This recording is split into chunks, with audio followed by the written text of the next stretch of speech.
Good morning, everyone. Good morning. Hi, everyone. This is Jewish Talk, coming to you from Nassau Community College on 90.3 WHPC, streaming live on the college station, on the iHeart app and the iTunes.com. This program is reposted and archived on Spreaker.com. Don't forget, you can join us right now, as many are, as Harvey Kipnis is, and many other of our good friends join us each week also on my Facebook Live. Facebook, just look for Rabbi Pearl. Yes, this is Rabbi Pearl. And today we're going to be discussing the king in the subway and one of my pet peeves about the unruly incivility that we find in public discourse today. So welcome to Jonathan Wolf and to everybody joining us today. What about this king in the subway? What am I talking about? Well, let me first share with you. In the Song of Songs, Shir Hashirim by King Solomon, he writes most eloquently and deep about the passage that represents a multitude of relationships. It's the famous verse. This is in Songs chapter 6, number 3. I am my beloved's, and my beloved is mine. And explains that this is an immediate allusion to the month of Elul. For in its original, it spells like this, Ani ledodi v'dodi li. And the letters, the beginning of these Hebrew letters, serve as an acronym for the month of Elul. What did we talk about? What's the month of Elul? Hello, Jonathan. Thank you for joining us. Well, the Jewish month that precedes the high holiday season is called Elul, E-L-U-L. It precedes the high holiday season. As you all know, begins this year. The new Jewish year begins September the 10th, and the high holiday season, which includes Rosh Hashanah and Yom Kippur and Sukkot and Simchas Torah, concludes on October the 2nd. Now, this month that we're talking about, the month preceding, that's the secret, my friends, is what are we doing in the month preceding the high holiday seasons? It is during this month of Elul that we try to focus on our past year, reflect on our deeds, to atone for our mistakes and contemplate our actions and changes for the new year to come. And I want to first tell you a story, a true story. And good morning from Connecticut. Thank God the Kolshevskis have finally got home. They checked out every Chabad house in Montana and places east, west, north, and south, and finally said the best thing is back to Vermont and then to Connecticut. Thank you so much. So here's this true story. Virtuoso Joshua Bell was playing his $3.5 million violin in the subway station in Washington, D.C. It was on a cold January morning, and over 1,000 people walked right by. Now, who set him up for this was Gene Weingarten of the Washington Post. He put him up to it, and Mr. Weingarten won a Pulitzer Prize for his article. Now, as for Bell, all he got from standing in the subway playing his violin was a cold bucket of water. And there are only two kinds of people who actually stopped to listen. Right? Over 1,000 people actually went by, but only two kinds who actually took the time to stop. There were 7 adults out of 1,000, and every kid. Now, the kids were eventually pulled away by their mothers. And the 7 adults got to go from the music, got to go to heaven and back, so to speak. Good morning to Gene. Now, the acoustics in the subway station are fantastic.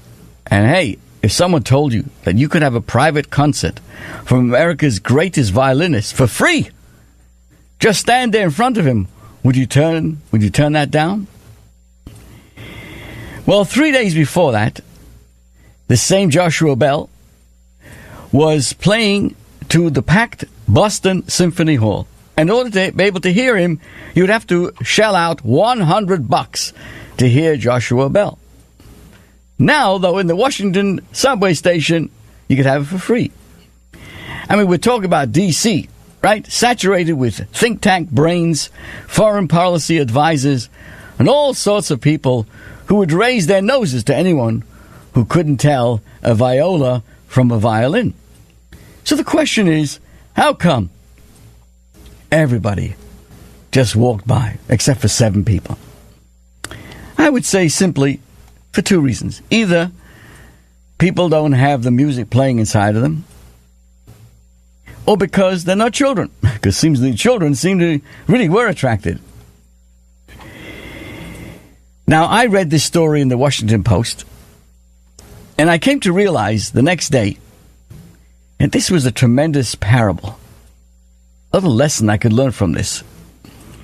That something amazing is happening in front of you, and you just don't notice it. What this brings to mind the teaching of the first Chabad Rebbe, Rabbi Shneur Zalman of Liadi. He went on to explain to us how we can adapt ourselves, prepare ourselves for the upcoming high holiday season. Of course, high holidays have Rosh Hashanah, Yom Kippur. They're seasons. Something special happening at that time. We need to be in tune with that theme. It's very hard to just show up on Rosh Hashanah and Yom Kippur without the proper preparation. So what actually is happening, right? When you want to go to become a CPA or a doctor, you prepare accordingly.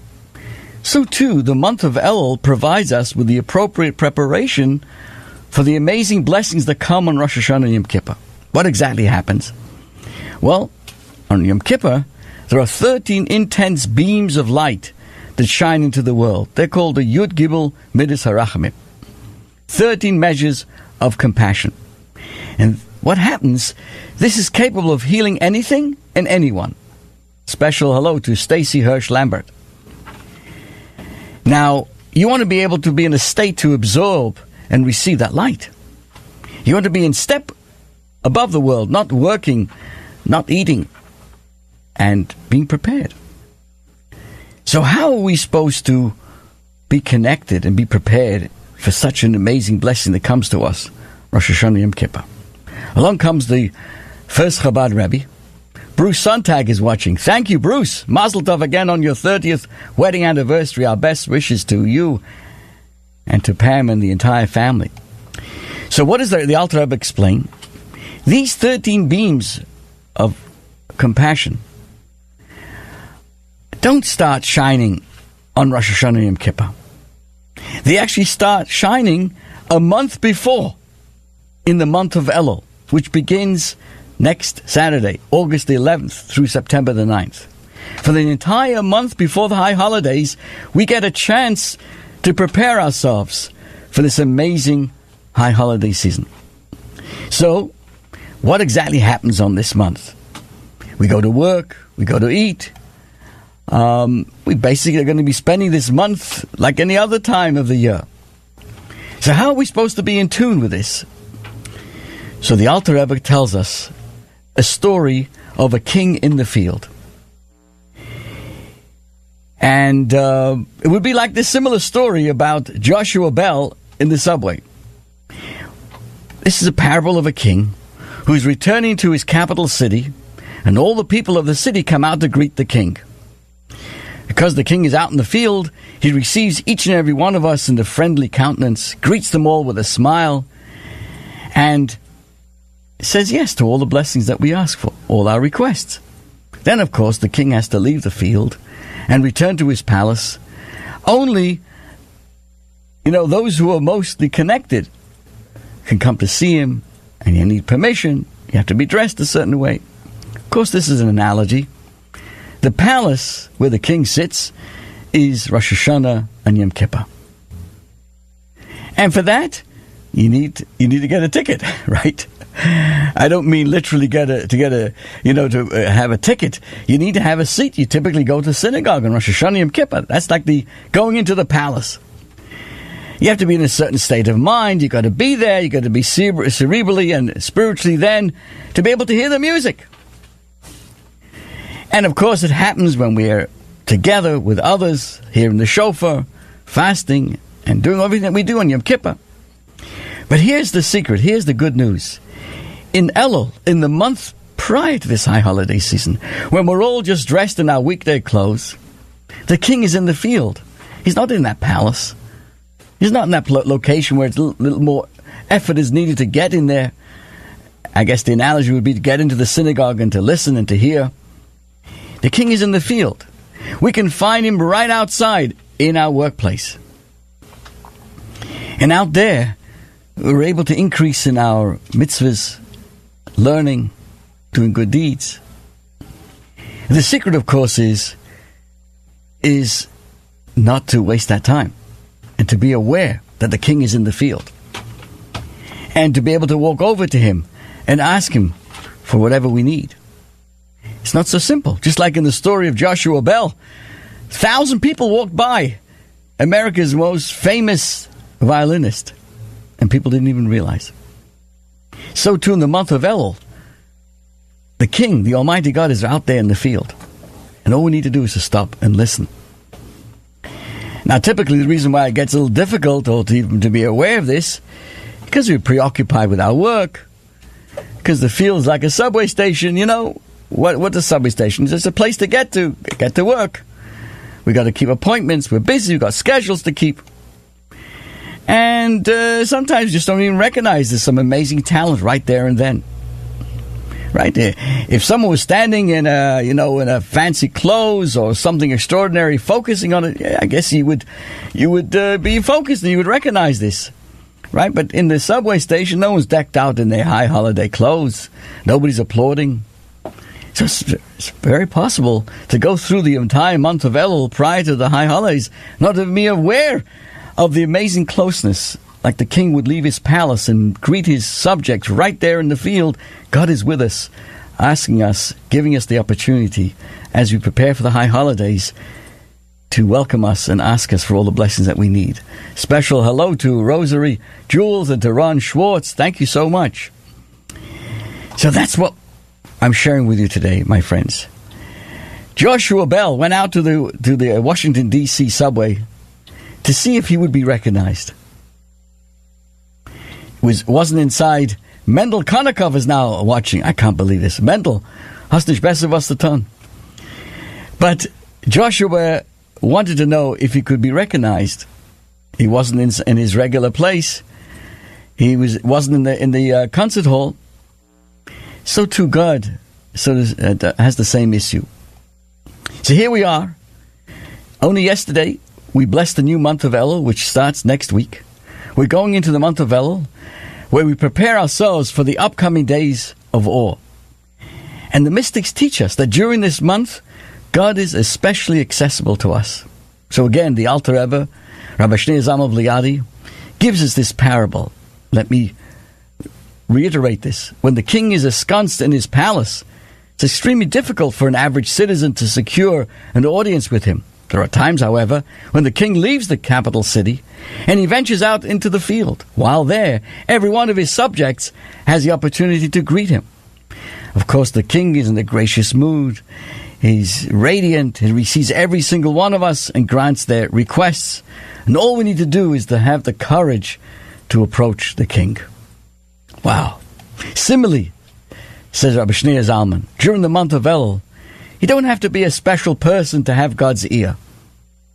He's there. God is with us in our proverbial field, so to speak, waiting for each and every one of us to approach and to state our business. Therefore, Elul is when the king comes out into the field. When all of us, wherever we are, God is waiting for us, asking us, please, just ask me for the blessings. So in the month of Elul, the essence, the objective of life becomes much more accessible. Even though we may be in our workday activities, nevertheless, we have the ability where we are to come close to the Almighty God. Special welcome to Malach Ben Avram and everybody listening to us. I'd like to move on to a little subject that is, some of you may know, is my current pet peeve. And that is to do with the incivility that we find in public discourse today. And I was very happy this morning, and I looked in an article of two people I know, Richard Nicolello, who is the presiding supervisor